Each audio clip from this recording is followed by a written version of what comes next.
우리 말씀연구소 말씀 묵상 예배에 참여하신 여러분을 주님의 이름으로 환영합니다. 이제 함께 경건한 몸가짐과 마음가짐으로 주님 앞에 겸손하게 나아갑시다.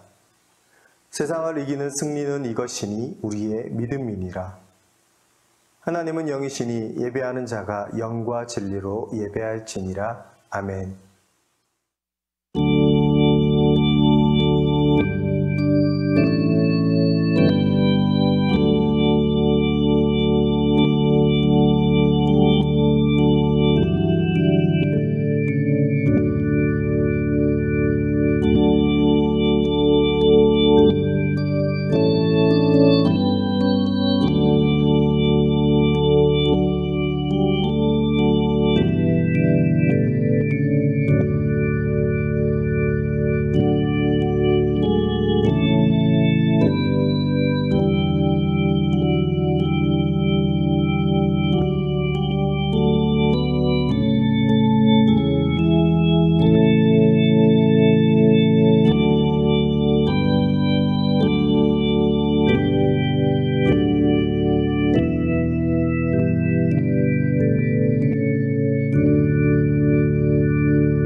주님의 평화가 이 예배에 참여하신 여러분과 함께하길 소망합니다. 하나님은 천지 만물을 창조하신 창조주이십니다. 하나님은 역사의 주관자이십니다. 우리는 창조주요 역사의 주관자이신 하나님을 믿고 따르는 그분의 백성입니다. 믿음으로 사는 우리가 이 세상을 살아가면서 믿음의 영역과 세상의 영역을 동시에 살아갑니다. 이 두 영역을 분리할 필요는 없지만 구분할 필요는 있습니다. 이 세상은 하나님의 창조와 주권 아래에 있습니다. 그러나 그 속에는 하나님께 합당하지 못한 것들이 있고 하나님으로부터 비롯하지 않은 것들이 있습니다. 보이는 것이든 보이지 않는 것이든 하나님께 기쁨이 되지 못하는 것들을 분별하고 멀리해야 합니다. 우리의 삶 속에 우리의 교회 공동체 안에 들어오지 못하도록 해야 합니다. 그리고 그것을 분별할 수 있는 것은 하나님의 지혜와 우리의 믿음입니다. 이제 우리의 교만과 어리석음을 내려놓고 주님의 의로움과 인자하심을 구해야 합니다. 우리 한 사람 한 사람을 향한 부르심에 응답함으로써 이 세상을 바꾸어가는 주님의 자녀가 되어야 합니다. 오늘 드리는 예배를 통해 이 세상을 새롭게 하는 하나님의 사역에 믿음의 동력자로 부름받는 우리가 되기를 기도합니다.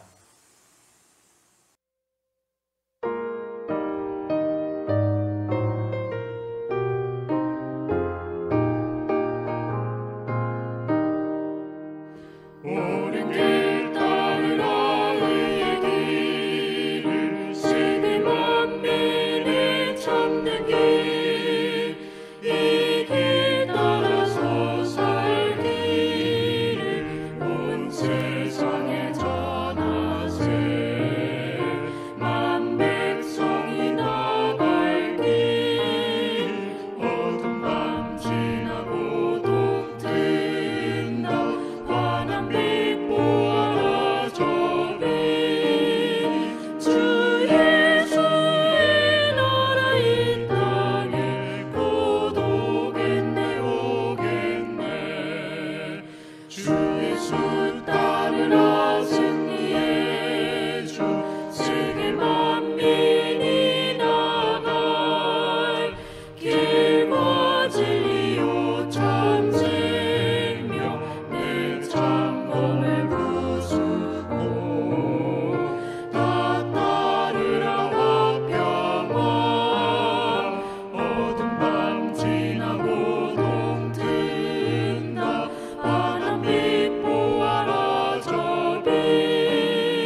하나님이 오늘 우리에게 주신 구약의 말씀은 시편 146편 8절에서 9절입니다.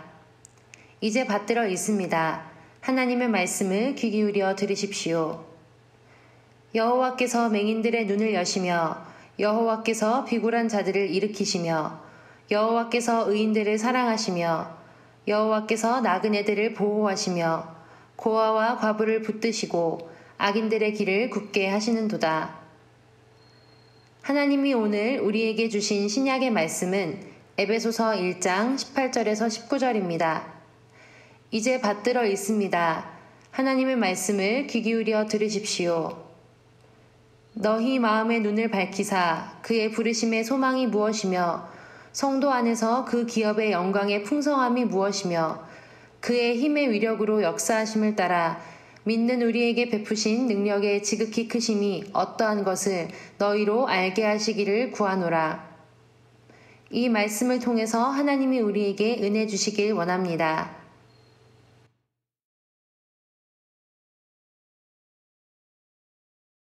여러분은 하나님의 구원을 무엇으로 상상하십니까? 기독교인이라면 하나님이 창조주이시고 통치자이시며 심판주의자, 구원주이심을 믿습니다. 그런데 과연 하나님의 창조는 어떤 모습입니까? 그리고 하나님의 통치라고 했을 때 여러분은 어떤 현실을 떠올릴 수 있습니까? 또한 하나님은 어떤 기준으로 심판하실까요? 어떤 상태를 여러분은 하나님의 구원이라고 생각하고 지향하십니까? 우리는 신앙생활을 하면서 창조, 통치, 심판, 구원 이런 말을 수도 없이 들어왔습니다. 그리고 우리 자신도 이런 말을 스스럼 없이 입에 올려왔습니다. 그런데 여러분은 구체적으로 무엇을 떠올리며 이런 말을 듣고 또 해오셨습니까? 오늘은 특히 하나님의 임재와 구원에 초점을 맞추어서 본문을 바탕으로 뜻을 새겨보면 좋겠습니다. 오늘 구약 본문은 시편의 대단원을 마무리하는 마지막 부분에 있습니다. 시편 모음집은 146편부터 150편까지 할렐루야로 시작하고 끝나는 5편으로 끝맺습니다. 그래서 이 5편은 시편 전체의 성령구실을 한다고 여기곤 합니다.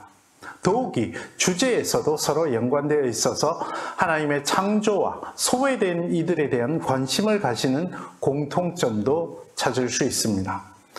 오늘 본문은 전체적으로 소외된 이들을 위하시는 하나님을 찬양하는 6절부터 9절의 단락 안에 있습니다. 6절에서는 천지와 바다와 만물을 다 지으신 창조주 하나님을 높여드리죠. 그리고 7절에서는 그분은 정의로 심판하신다고 고백하고 그 정의란 줄인 이들에게 먹을 것을 주고 억울하게 갇힌 사람들을 풀어주는 것이라고 말합니다. 이것은 심판의 기준이 아주 추상적인 개념이 아니라 정말 현실적인 것이라는 사실을 알 수 있게 해줍니다. 특히 오늘 본문 8절에서 우리는 매우 뚜렷한 비유를 만납니다. 먼저 하나님은 맹인의 눈을 여시는 분이라고 고백합니다. 시각장애인의 장애를 없애신다는 말이죠. 그런데 여기서 우리는 주의해서 보아야 할 점이 있습니다. 하나님이 시각장애인의 장애를 없애신다는 말을 장애가 치유의 대상이라고 오해해서는 안 된다는 것입니다. 앞선 구절에서 하나님의 정의가 가시적인 현실에서 불이익, 그러니까 경제적이고 사회적인 불이익을 겪고 굶주리고 갇힌 사람들의 문제를 풀어주는 것으로 정의했죠. 이 구절에서 쓰인 시각장애인도 마찬가지입니다. 이 본문은 절대로 시각장애를 열등하여 치유해야 할 대상으로 여기는 것이 아닙니다. 시각장애 때문에 겪는 불평등을 꼬집어 말씀하시는 것입니다. 우리가 사는 세상은 비장애인이 주류를 이룹니다. 그 말은 모든 시설이나 관계가 비장애인의 시각으로 구성되어 있다는 뜻이죠. 이런 사회에서 시각장애인들은 불편을 겪고 불평등으로 고생할 수밖에 없습니다.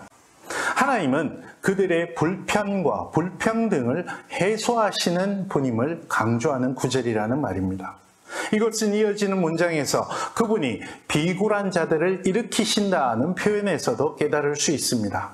여기서 말하는 비굴한 자들의 원문을 좀 더 쉽게 이해할 수 있도록 번역하자면 구부러진 사람들입니다. 이것은 사회에서 상대적으로 낮은 계층의 모습을 그리는 말입니다. 그러니까 어떤 형태로든 사회적 관계에서 무시당하고 불이익을 겪는 사람들을 하나님이 돌보신다는 뜻입니다. 그러니 하나님 앞에서는 어떤 장애도 사회적 비천함도 문제가 되지 않는 현실을 그립니다.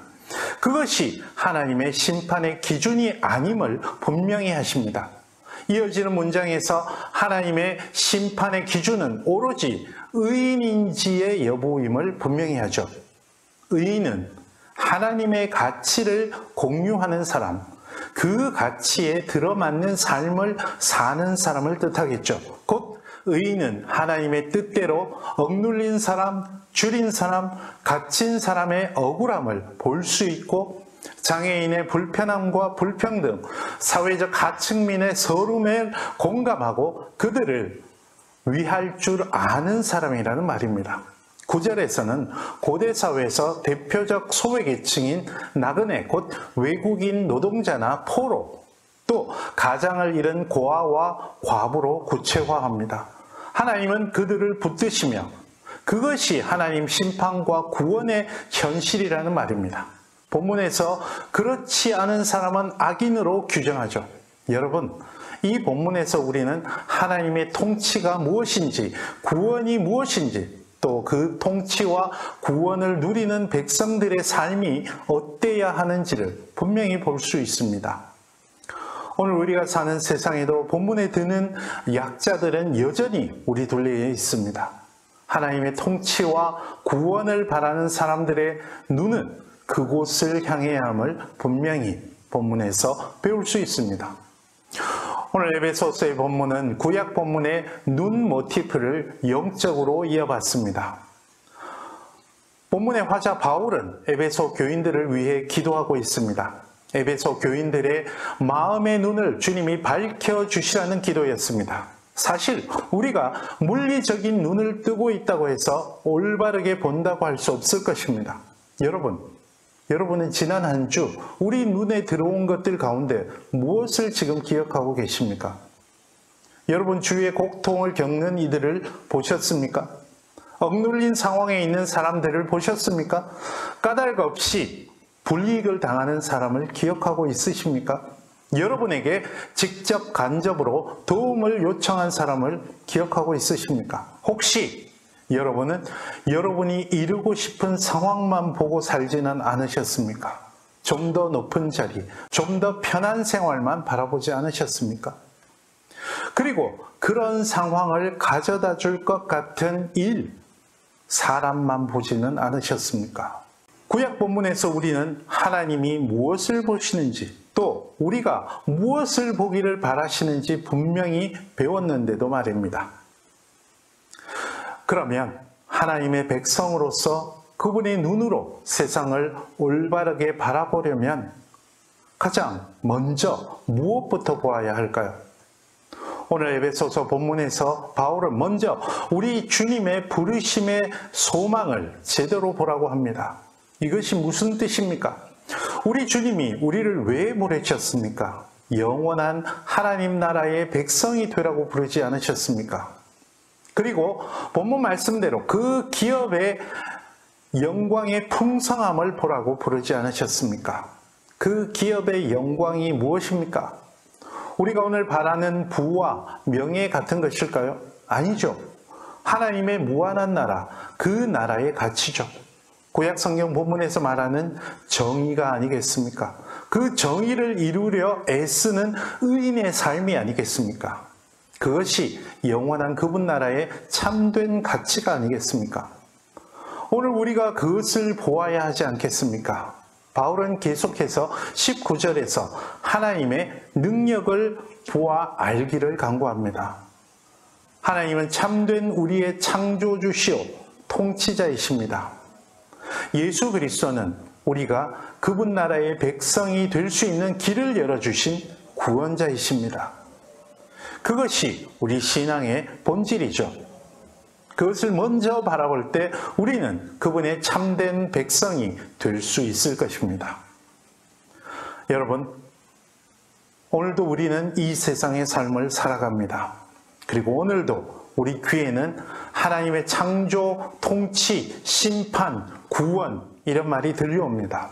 우리 입에서 다시 그 말이 나오기도 합니다. 이제 우리는 이런 말을 좀 더 구체적으로 깨닫고 살아야 하지 않겠습니까? 우리 마음의 눈을 열고 무한한 하나님 나라의 가치를 올바르게 볼 수 있어야 하겠습니다.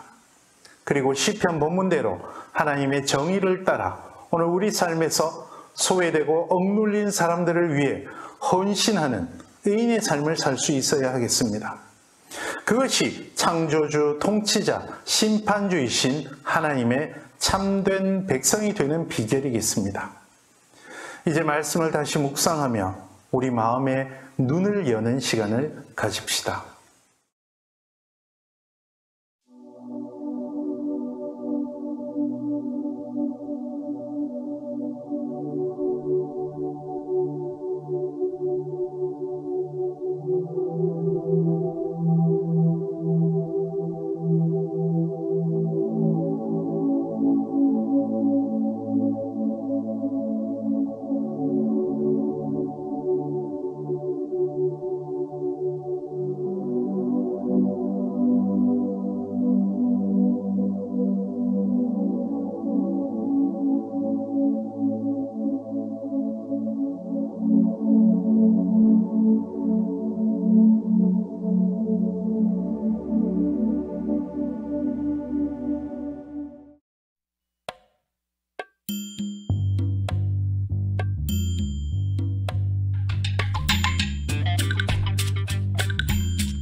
오늘 본문 말씀에서 우리 주님께서는 우리가 참된 주님의 나라의 백성으로서 올바른 가치를 보고 있는지 다시 물어보십니다.